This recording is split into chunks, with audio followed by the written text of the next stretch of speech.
غالب نے نثر کا آغاز فارسی زبان سے کیا۔ پہلے ان کا تخلص اسد تھا اور بعد میں غالب اختیار کیا۔ غالب نے پنشن کے لیے کلکتہ کا بھی سفر کیا۔ وہ دہلی میں مغل بادشاہ بہادر شاہ ظفر کے استاد بھی رہے۔ غزل کے ساتھ قصیدہ نگاری میں بھی انہوں نے ممتاز مقام حاصل کیا۔ مہر نیمروز مرزا غالب کی تاریخ پر لکھی گئی اہم کتاب ہے، جبکہ دستمبو روزنامچہ ہے۔ دستمبو جو ہے فارسی زبان پہ لکھا ہوا روزنامچہ، اور یہ غدر کے حالات 1857 کا تذکرہ۔ تصانیف کی بات کریں تو پنج آہنگ، مہر نیمروز، دستمبو، ان کی فارسی کی اہم کتابیں ہیں۔ ٹھیک ہے، پنج آہنگ، مہر نیمروز، دستمبو۔ سیکنڈ پوائنٹ ہے غالب کا سب سے بڑا نثری کام ان کے اردو خطوط ہیں۔ بہت ہی امپورٹنٹ یہ ان کے اردو خطوط بہت پوچھا جاتا ہے۔ پہلا جو خطوط کا مجموعہ ہے وہ اود ہندی، بہت بار پوچھا جا چکا ہے۔ دوسرا اردو معلیٰ، اردو خطوط کا دوسرا مجموعہ۔ منشی ہرگوپال دفتہ کے نام انہوں نے خط لکھا تھا۔ غالب کا 1857 کے غدر سے متعلق اہم خط، ٹھیک ہے، بہت امپورٹنٹ۔ اب کچھ ورڈ میننگ دیکھ لیجیے۔ معنی میں اختلاط کے معنی میل ملاپ، موسوم کے معنی ہوتا ہے نام سے پکارا جانے والا، انبساط کے معنی خوشی، طرفہ کے معنی انوکھا، جرنیلی بندوبست یہ فوجی انتظام، زینہار معنی ہرگز۔ منشی نبی بخش حقیر کے نام جو انہوں نے خط لکھا ہے، ہاتھرس کے بلوے سے متعلق غالب کا اہم خط ہے، اور انہوں نے میر مہدی مجروح کے نام بھی خط لکھا۔ معنی دیکھ لیتے ہیں۔ موقوف ہونا یعنی ٹھہرنا، رکنا۔ ترشح معنی ہوتا ہے بوند آبادی، بہت امپورٹنٹ۔ سرنامہ، پتہ، مکتوب الیہ کا پتہ جو خط پر لکھا جاتا ہے، اس سرنامہ کے نام سے۔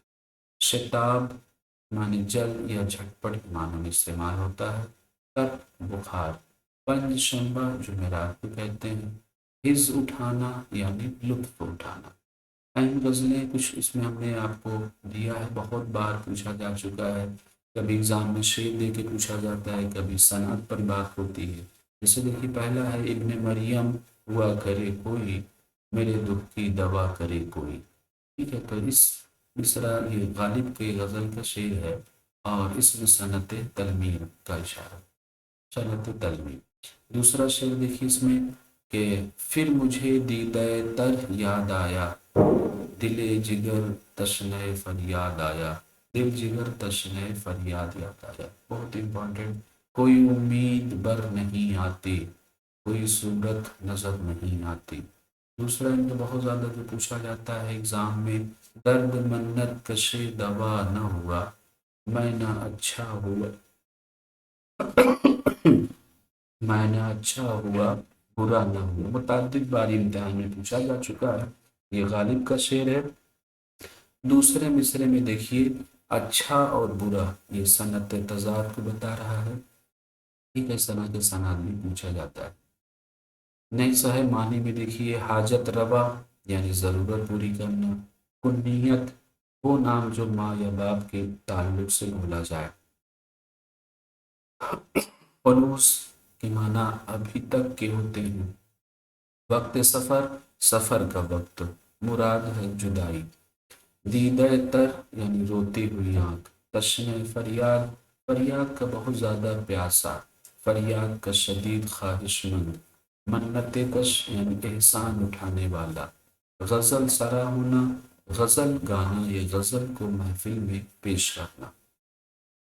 غالب کے قصیدے کے چند مصرے ہیں اس میں۔ مندرجہ ذیل قصیدہ غالب نے بہادر شاہ ظفر کی شان میں لکھا تھا۔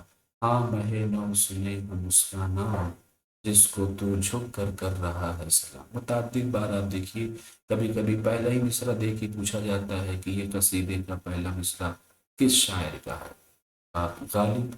دوسرا ہے کس کی نوعیت پوچھی جاتی ہے، غزل کا شعر ہے یا قصیدے کا، تو یہ غزل کا شعر ہے۔ یہ تیسرا کوشچن بھی بنتا ہے کہ یہ جو قصیدے کا مصرع ہے یہ غالب نے کس کی شان میں لکھا، جواب ہو جائے گا بہادر شاہ ظفر۔ نیکسٹ اس میں دیکھیے معنی پر جو ہے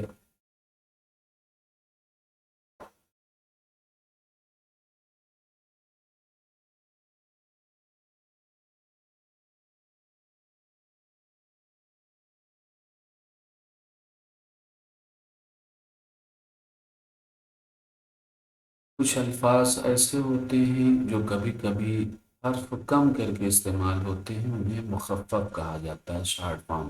مثلاً جیسے آپ نے BA لکھا تو بیچلر آف آرٹ، مثلاً ماہ کی جگہ جو ہے مہ کر دیا جاتا ہے، اس کو تھوڑا سا چھوٹا کر،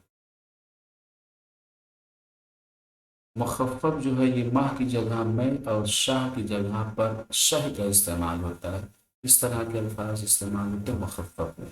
نیکسٹ دیکھیے مہ نو، یعنی نیا چاند، یہ معنی ہلال کی ہوتا ہے۔ یہ ورڈ میننگ ہم نے اس طرح سے انتخاب کیا ہے کہ مان لیے قصیدے کے کچھ اشعار آپ کو دے دیا گیا اور اس پہ جو کوشچن پٹ اپ ہوتے ہیں تو ورڈ میننگ پر، انٹانم سینانم یا مترادف پر اور اس کے متضاد پر جو سوالات ہوتے ہیں ان کو آپ کو آسانی میں، یہ کبھی کبھی الفاظ معنی بھی پوچھ لیا جاتا ہے، ٹھیک ہے۔ تو مہ نو، نیا چاند ہلال، دام کے معنی جال کے ہوتا ہے، نمام کے معنی چغل خور کے ہوتا ہے، برسبیل دوام، ہمیشہ کے لیے معنوں کا استعمال ہوتا ہے، روشناسی، پہچان، باریابی، ناسیہ سا یعنی پیشانی ٹیکنے والا، سر جھکانے والا، حلقہ اسلام، اسلام کا باغ، لیالی، یہ راتوں کو کہتے ہیں، چونکہ لیالی عربی لفظ ہے، لیل کی جمع، لیل کے معنی رات، اندام بدن کو کہتے ہیں، بارے یعنی الغرض یا آخرکار کے معنوں میں استعمال ہوتا ہے،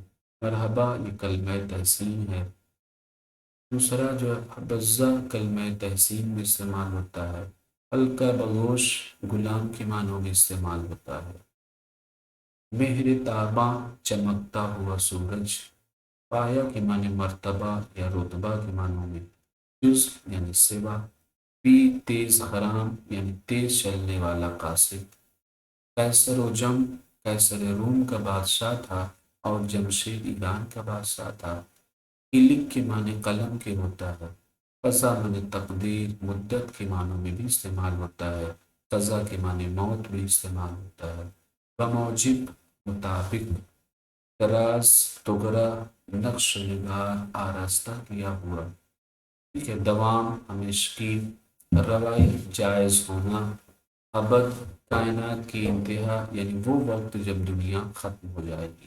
یہ کچھ ہم نے چند الفاظ کو یہاں پہ جگہ دیا ہے جو آپ کو اگر ٹیٹ یا سی ٹیٹ کے ایگزام میں آپ دیکھیں جو پیراگراف دے کر کے وہ کسی نظم کا ٹکڑا، قصیدے کا اقتباس ہوتا ہے یا کسی نثر کا، تو اس پہ اس طرح کے الفاظ میننگ پر، متضاد پر یا واحد جمع پر آپ سے سوالات پوچھے جاتے ہیں۔